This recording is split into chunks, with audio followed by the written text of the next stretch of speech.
Hello dear learners, I am Renu Bhadoria, Assistant Professor, Faculty of Commerce at the Bhopal School of Social Sciences. In this module of Business Law, we will going to discuss the topic Negotiable Instrument Act 1881. This act commenced in the year 1881 and came into force on 1st March 1882. This act deals with promissory note, bill of exchange and check.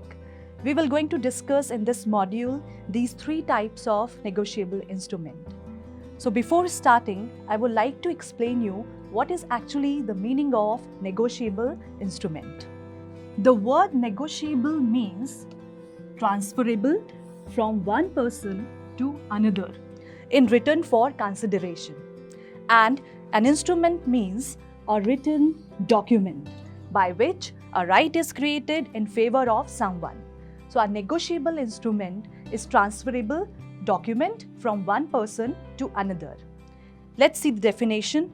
A negotiable instrument is a document which entitles a person to a sum of money and which is transferable from one person to another. And negotiable instrument related to promissory note, bill of exchange and check. Now let's see the characteristics of the Negotiable Instrument Act. Now let's see the characteristics of the negotiable instrument. First, as I said, it is freely transferable. Negotiable instrument is freely transferable from one person to another. Second one, consideration. Every negotiable instrument is presumed to have been made, transferred, accepted or negotiated for consideration. Consideration means something in return. It can be in the form of cash or it can be in the form of kind. Third, date.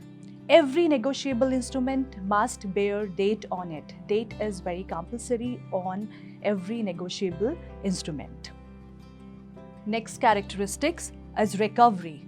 The holder in due course can sue upon a negotiable instrument in his own name for the recovery of the amount.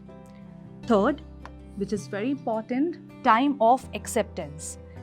A negotiable instrument accepted before its maturity. And the next one is time of transfer. Every negotiable instrument must transfer before its maturity, that is, before the time gets lapsed. Now we come to the most important part, that is types of negotiable instrument. These are the three types of negotiable instrument. First, promissory note. Second, bill of exchange. And third one is check. So learners, first we will going to discuss promissory note, which is also known as pro note. Now let's see what is the meaning of promissory note. A promissory note is an instrument in writing containing an unconditional undertaking signed by the maker to pay a certain sum of money only to or to the order of a certain person or to the bearer of the instrument. Now what is promissory note? Promissory note is a promise to pay the money.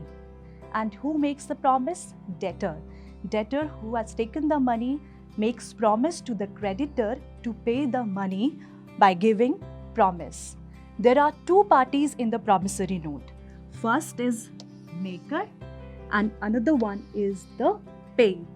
Who is the maker? Maker is the debtor in promissory note and pay is the creditor who receives the payment.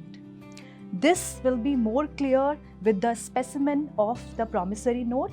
Now let's see the specimen of a promissory note. This is the specimen of a promissory note. See, this is the amount and here to write date. Now see, 3 months after date, I promise to pay Sham or order the sum of 1000 rupees for value received. Now this promissory note is written by Ram with stamp and signature. He is the maker of this promissory note, and he has made promise to Shyam to pay money. How much money? 1000 after 3 months from this date. And Shyam is a pay here. So he is a creditor and Ram is a debtor. So I hope it is clear, students, specimen of a promissory note. Now let's see some important essential of a promissory note. First essential, writing. The instrument must be always in writing. Writing includes print or typewriting or maybe with pen or ink. Second is promise to pay. The instrument must contain an expressed promise to pay. For example, I am bound to pay the sum of 500 which I received from you. In this example, the promise is not expressed to pay the amount. So this is not the example of promissory note. Next important element in promissory note, that it must be definite and unconditional. The promise to pay must be definite and unconditional. If it is conditional or uncertain, then it is not a valid promissory note. For example, I promise to pay rupees 500 to B when he delivers the goods. So here there is a condition with the promise. It is not a valid promissory note. Next one, signed by the maker. The instrument must be signed by the maker, otherwise it is invalid or it has no effect. Next one, certain parties. Parties must be certain in a promissory note.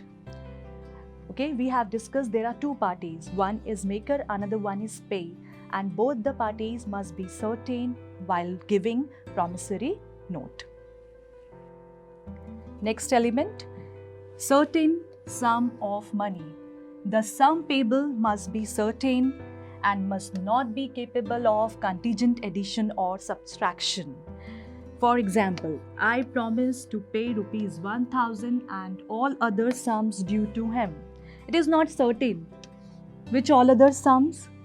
So while writing a promissory note, sum must be certain, that is the amount in the promissory note, then only it is a valid promissory note. Next important essential, promise to pay money only. If the instrument contains a promise to pay something else in addition to money, it cannot be a promissory note. Let's see the example. I promise to pay 20 shares and 10 bonds of XY Limited. Now here he is making a promise to pay shares, which does not include in a promissory note. While writing a promissory note, only it has to be a money. In addition to money, there is nothing else to be given in the promissory note. So I hope promissory note is clear to you. It is an unconditional promise to pay money to a person on a specific date with a certain amount. There are two parties in the promissory note. One is the maker and another one is the pay. Okay learners, I hope promissory note is clear to you. Now we will see second important negotiable instrument, that is bill of exchange. Now what is bill of exchange? A bill of exchange is an instrument in writing containing an unconditional order signed by the maker directing a certain person to pay a certain sum of money only to or to the order of a certain person or to the bearer of the instrument. In a promissory note, there is a promise to pay the money. In a bill of exchange, there is an order to pay the money. In a bill of exchange, there are three parties: drawer, drawee, and pay. Now, who is the drawer of a bill of exchange? Drawer is the person who gives an order or who makes the bill is called the drawer. In a bill of exchange, creditor is the drawer who gives order to make payment to the payee. Drawee is the person who is directed to pay, and payee the person to whom the payment is to be made. So there are three parties in a bill of exchange: drawer, drawee and payee.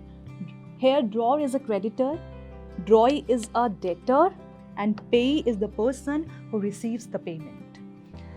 Bill of exchange will be clear with the example. Now let's see the specimen of a bill of exchange. See, 3 months after date, pay to Ram or order the sum of 1000 rupees for value received. This bill of exchange is written by Krishna, because here it is stamped and signed by Krishna. Krishna is directed to Shyam, who is a drawee,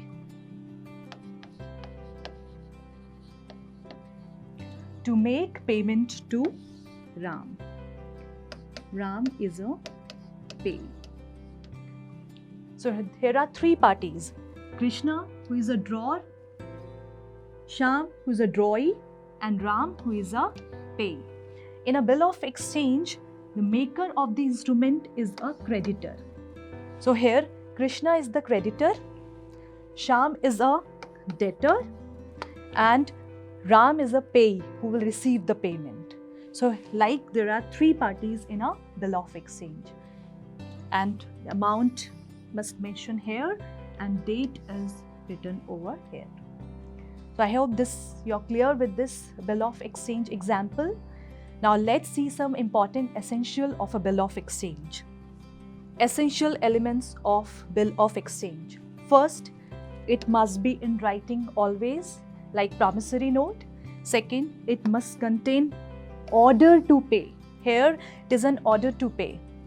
Third, the order must be an unconditional, no condition attached with the order. Then T, it requires three parties: the drawer, drawee and the payee. And the parties must be certain. The name of the parties must be certain in a bill of exchange. Next essential is it must be signed by the maker. Next, the sum payable must be certain, that is, the amount must be certain. Next, it must contain an order to pay money only. In addition to money, nothing has to be paid. Then next, the formalities like number, date, place, consideration, etc. are usually found in a bill of exchange. So I hope students, bill of exchange is clear to you. Now I will going to tell you the major difference between promissory note and the bill of exchange. Now let's see the difference between promissory note and bill of exchange. First, there are two parties in a promissory note, whereas in a bill of exchange there are three parties. In a promissory note, it is an unconditional promise to pay. Unconditional promise to pay. In bill of exchange is an unconditional order to pay. In promissory note, the maker of the note is the debtor. In bill of exchange, the maker of the bill is the creditor. In promissory note, the liability of the maker is primary, and in bill of exchange, the liability of the drawer is secondary and conditional. Last one, the drawer of a promissory note cannot write his own name, whereas in bill of exchange, the maker and the payee can be the same person. Alright student, so is it clear the difference between the promissory note and a bill of exchange? So I hope in this module of business law, two important negotiable instruments, that is promissory note and bill of exchange, is clear to you. We will meet in the next module with the next negotiable instrument. Thank you.